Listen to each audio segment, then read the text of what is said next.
Football at 4, powered by the Inside the Birds podcast. It's brought to you by Bet365. Whatever the sport, whatever the moment, it's never ordinary.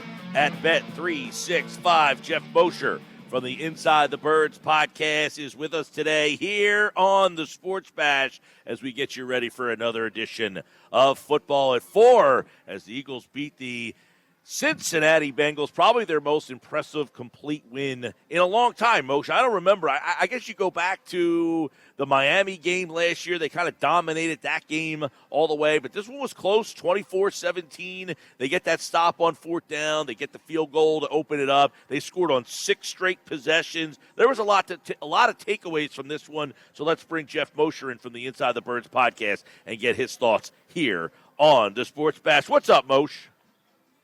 Hey, Mike, how you doing, man?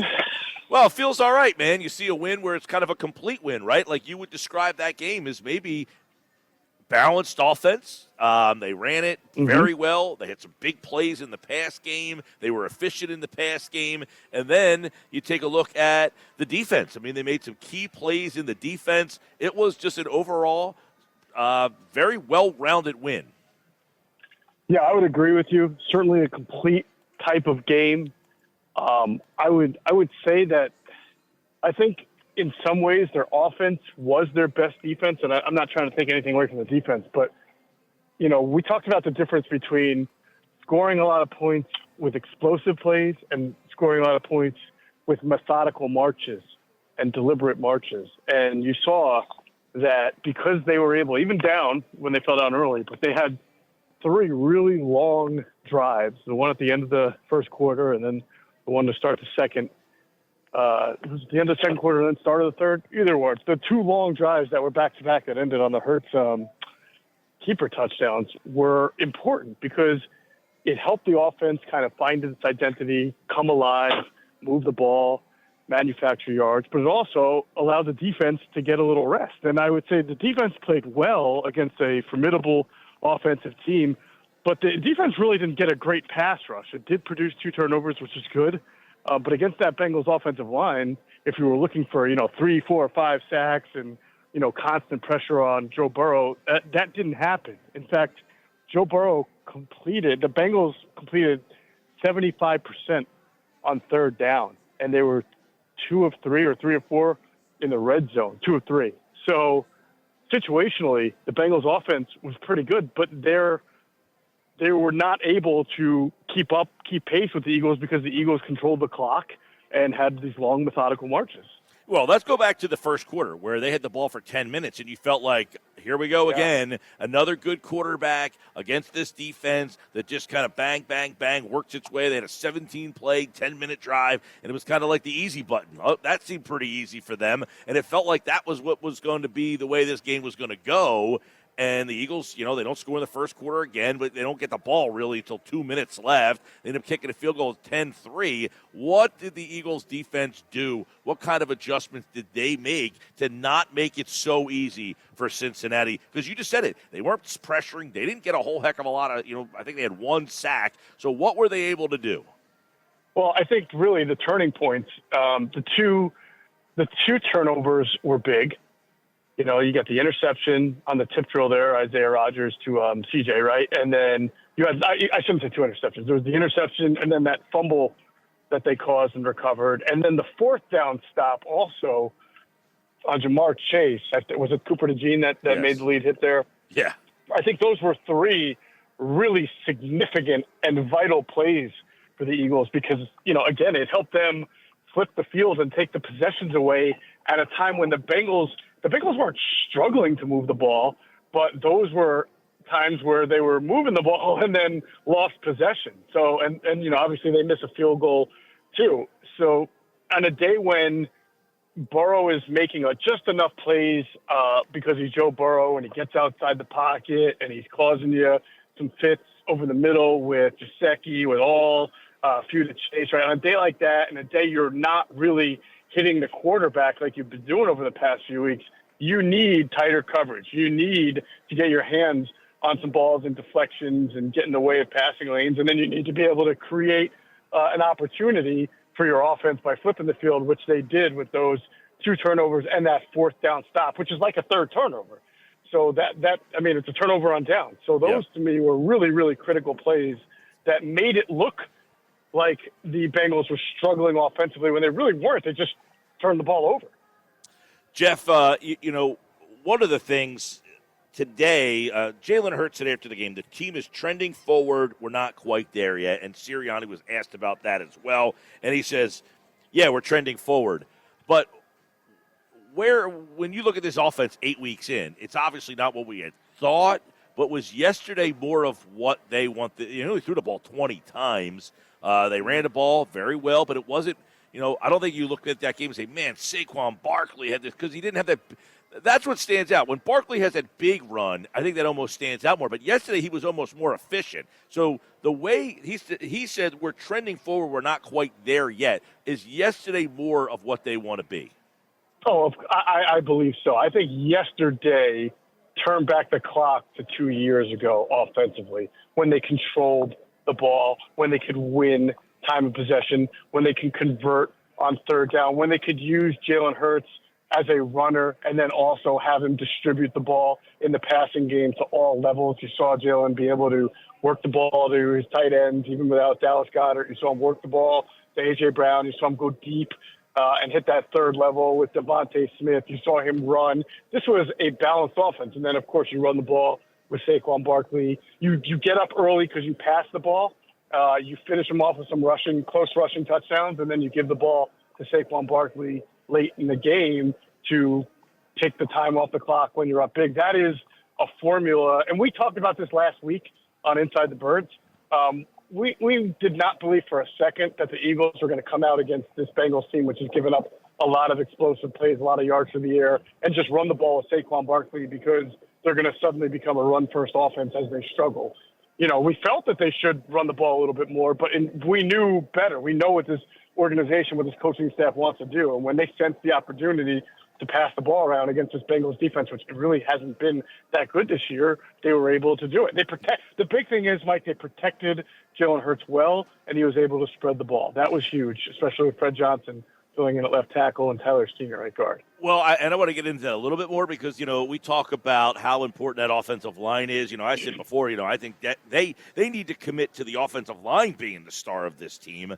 You look at a team like the Jets, who just simply, their season is derailed because their offensive line is so bad, and we can throw out countless other teams that have good skill players, but their line is a mess. And for them to win a game with 2 of their 5 linemen out, I think, again, kind of tells you how important the offensive line is and where Philadelphia's is. Yeah, and obviously Tyler Steen is the guy who, I'm not sure that there's a drop-off. I think we talked about that last week. I'm not sure there's a real drop-off when they go from Tyler Steen when they go to Mekhi Becton to Tyler Steen. And I'm not saying Becton wasn't playing well. I think he was doing fine. He was holding his own. There were not that many outstanding plays. He was good in run blocking, but there also weren't any plays where you thought, oh man, Mekhi Becton's really hurting this team. But Tyler Steen, I think, has played at an equivalent level in the snaps that he's been given this year. He certainly did a good job when he came in against the Giants, had a big seal block on that long Saquon 55-yard run, and certainly did a good job. It seems. I'll have to go, watch the tape, do all 22, but I can't recall, Jalen Hurts under a whole lot of duress, and same thing with Fred Johnson. They helped Fred Johnson out. I'm pretty sure that when we go back and watch all 22, you'll see that he had some shipping help. That's fine. That's what you're supposed to do when you have a backup left tackle in the game. But no, they didn't let Trey Hendrickson wrecked that game, and that was important. You mentioned Hurts. It was probably his most complete game in quite some time, right? I mean, he ran the ball well. He contributed with his legs. He made the throw to Smith. He made some other key throws in that game. He was, for this week, he was probably the star of the offense. Yeah, one thing we highlighted on the pregame show is that the Bengals play a style of defense. They play a lot of single high safety defense. And when you do that and you bring a safety down, you're leaving both corners semi on an island, right? And then the safety is going to rotate to one side. So at some point you're going to have a one-on-one man-like matchup outside the numbers. And that is Jalen Hurts' strength. I mean, for as much criticism as he's been getting from us or from anybody else about not throwing the ball over the middle or not seeing a clear picture, one thing he's done consistently and consistently well over the course of his career is throw the ball deep outside the numbers. And the Bengals play a style of defense that lent itself to him to be able to do that, which he did. He also threw a couple of passes over the middle as well. Looking forward to going through the all 22 to just see it in its entirety. But yes, certainly his most balanced game, and he needed that. And I think that the offense needed that. And, I'm not going to put any asterisk. I know some people might say, well, the Bengals defense stinks. Well, that's okay. You're supposed to throw the ball well and do what you're supposed to do against defenses that stink, and he did that, whereas there are a couple of other games where you thought he left meat on the bone against a secondary that wasn't good or a defensive line that had injuries. No, this was a complete game. Well, and that's the thing. I mean, they beat Cleveland. It's like, well, it's only Cleveland. Well, Cleveland goes out and beats Baltimore. Now, I know the quarterback situation there was a big problem for them, but the Eagles, the one thing that Cleveland was good at is on the defensive side of the ball. Then, of course, the Giant game, you kind of dominate that game. But I think what gets lost in the sauce is this Bengals team is what they are. They're a good team. They're not a great team. They got offensive line problems, which really wasn't an issue in this game for them so much. And you won the game on the road. Again, on the road, they've only played 2 games in Philadelphia this year, and they're 5-2. And it seems that they're kind of growing, knowing that they have a lot of home games still to come. That's where I think this team is kind of growing into something more than what we saw them maybe 2 weeks ago after that Cleveland win. Yeah, Nick Sirianni has an impeccable record in his career coaching the Eagles on the road, especially. He's probably one of the most winningest coaches, number 2, active or maybe even all time, right? Number 2, yep. He's number two active on the road right now behind Andy Reid. Yeah, so I don't have, that probably invites a deeper discussion. Are they playing crappy teams on the road or what's that? I have no idea. I just give him a lot of credit. It's not easy to win on the road. Although, Adam Kaplan and I and Greg Cosell, we've had this discussion. Some things that used to be almost written in concrete in the NFL as far as winning on the road or a West Coast team traveling to the East Coast for a 1:00 game where it used to be like 75% of the time the 1:00 East Coast team was going to win that game. That's not the case anymore. I do believe if you look into the stats that winning on the road is not as difficult as it used to be on the data, and then the West Coast traveling to the East Coast 1:00 is not as one-sided as it used to be either. But still, I think in general it's tough to win on the road because you're on the road and you've got to deal with silent counts and other things of that nature. And for the Eagles to be as successful as they've been on the road is probably a nice little feather in the cap of Nick Sirianni that maybe he doesn't get enough credit for. Well, yeah, I was going to say, for them to go on the road and win, at back-to-back weeks on the road, too. I mean, obviously, you played the Giants on the road. The Giants are not a great football team. We do know that. But the Giants, like Cleveland, play good defense. Like, that's where they're good. Their problem, Cleveland was with the quarterback. Giants are with the quarterback and their offense in general. The Eagles played against 2 teams that are not great teams but do have good defenses, and pretty much dominated those games. And then this week here, you just said, well, the Bengals offense, it's not great.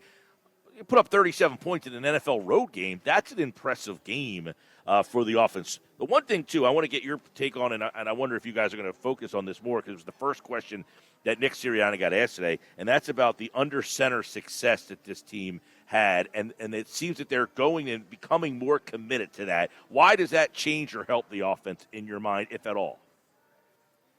Well, going under center helps because you're less predictable. When you're in the shotgun all the time and you have the running back to your right of the quarterback or to the left of the quarterback, most of the time that the direction of the run is going to be the opposite side that the running back is taking the handoff from. So it's a little bit of a tell for the defense. And when you're under center and the running back is straight behind the quarterback and you snap the ball and drop back, I mean, the linebackers don't know what the direction of the run is, and they don't even know if you're going to run or you're keeping it. The actual handoff or fake handoff is a lot more exaggerated than when you're in the shotgun and they're like, yeah, you just kind of stick it in the belly and pull it out really quickly, right? So there are some advantages to it, and there are just some, in general, advantages when you have a really good offensive line and good running game to having your quarterback go under center and get that running back going downhill for 2 or 3 yards before he takes the handoff, as opposed to taking the handoff before he gets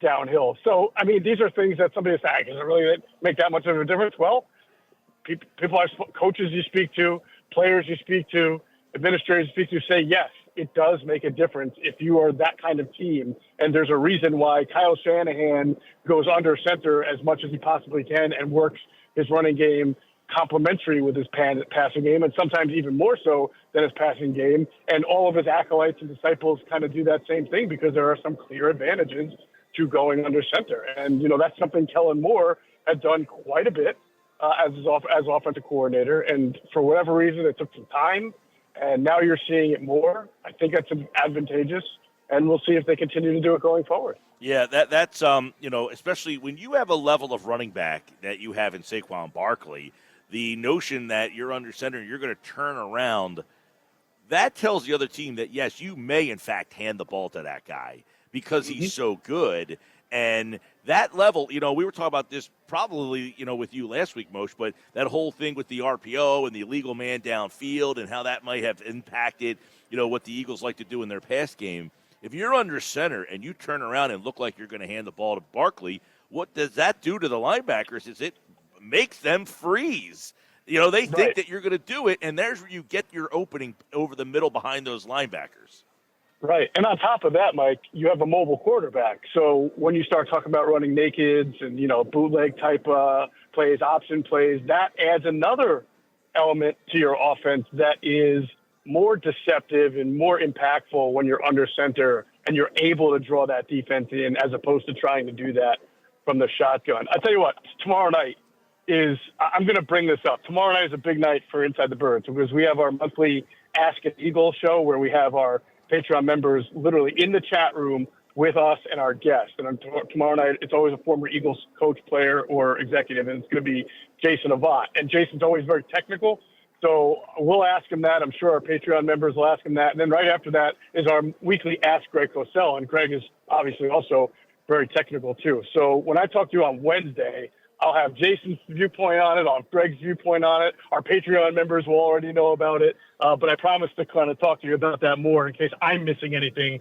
with the way I describe the advantages of going under. No, I look forward to that, and make sure you check that out on the Inside the Birds platform, their Patreon page, and, of course, here on the Sports Bash Football at 4. A couple of things on the defense. You mentioned the play Cooper DeJean made. Somebody texted in. He said that felt like a season-changing type of play. It's 4th down and 1. He makes that stop. It's 1-on-1. They send Chase in motion, and DeJean is following him. They stop him. They go back. They redirect the motion, and Cooper's following him all over the place. They get him one-on-one space in the open field, which is right now, that's a win for the receiver almost every time. Nobody can tackle in this league, and let alone trying to tackle Jamar Chase. That play there, you get the stop. You talked about it. That's a turnover, and then you kick the field goal to go up 2 scores. But Cooper DeJean, Quinyon Mitchell, these 2 young players, what they have added to this defense, and it seems that they're getting more and more comfortable each week.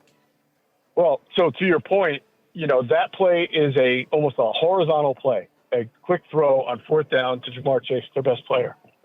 To your point, to get him wide open in space. It was just 4 or 5 weeks ago that the Tampa Bay Buccaneers ran not that same exact play, but they were getting Chris Godwin open on the right side in the flat and taking advantage of Avonte Maddox whiffing on the tackles and getting big plays out of it. So now you take Avonte out, you have Cooper DeJean, and DeJean makes the type of play in that scenario, right, that Avonte Maddox was not making and hurting the team with. And oddly enough, Avonte Maddox actually had to play a little bit in that game on Sunday. I think they were in dime for a few snaps, and he had to either cover Gesicki or somebody else, and they got him. They were able to go after Maddox when they saw him in the game. So clearly the move to DeJean has given the Eagles more athleticism, more dynamic play, a sounder tackler at the moment right now, a better cover guy right now, and has really helped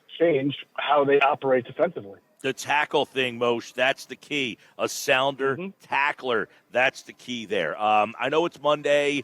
A week from tomorrow is the trade deadline. We have 8 weeks worth of stuff. We'll talk more about it, obviously, as it gets closer. But, edge rusher is always the one thing that seems to come up. Is that something, now watching them, they're 5-2, do you say, man, Hal, you got to get this team a pass rusher, or do we think they're okay?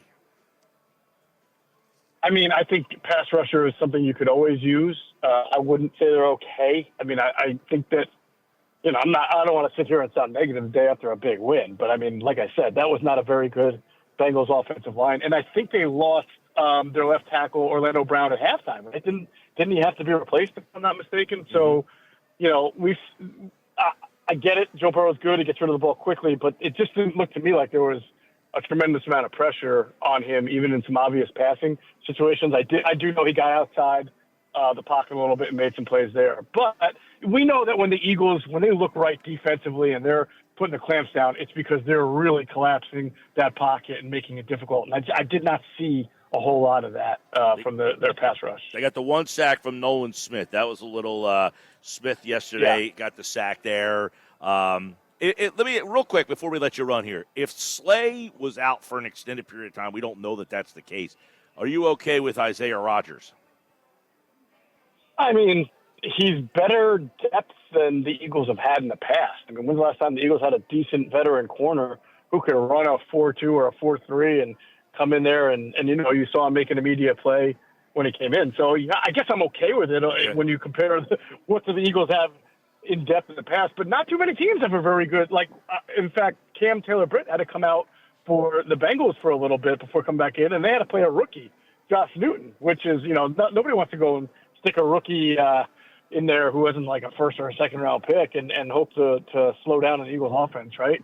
So nobody really has good cornerback depth in the NFL. So to have Isaiah Rodgers, I think, is probably better than most teams can say, and better than what the Eagles have been able to say over the last few years. Yeah. I only ask, again, I don't know what Slay's situation is, but is that like I saw just moments ago, the Rams have given Tre'Davious White permission to look for a trade. We've seen trades happening. Kansas City has added a receiver. Now they've added a linebacker. These teams are now, it's like baseball, man. These teams are starting to make moves. They're saying we need to add to make that run. You wonder if Philadelphia says, look, we got to get more insurance for Slay, or do they like what they have? Do they focus all on a pass rusher here? What is something that they need after 7 weeks or 8 weeks, 7 games? We'll keep our eye on that. The Sports Bash Live on 97.3 ESPN. And yes, Orlando Brown, by the way, he did leave the game yesterday, and the Eagles only got 5 quarterback hits in the game, 1 sack by Nolan Smith. Brysoff still nothing yesterday, so he did not have a big impact in the game. We'll see if they look to add a pass rusher. Geoff Mosher from the Inside the Birds podcast, and don't forget their Patreon page, their YouTube channel, and the, of course, podcast Inside the Birds. You can get that on all podcasting platforms, and Moshe is back on Wednesday. Adam Kaplan is here tomorrow. Thanks, buddy. You got it, man. Talk to you Wednesday.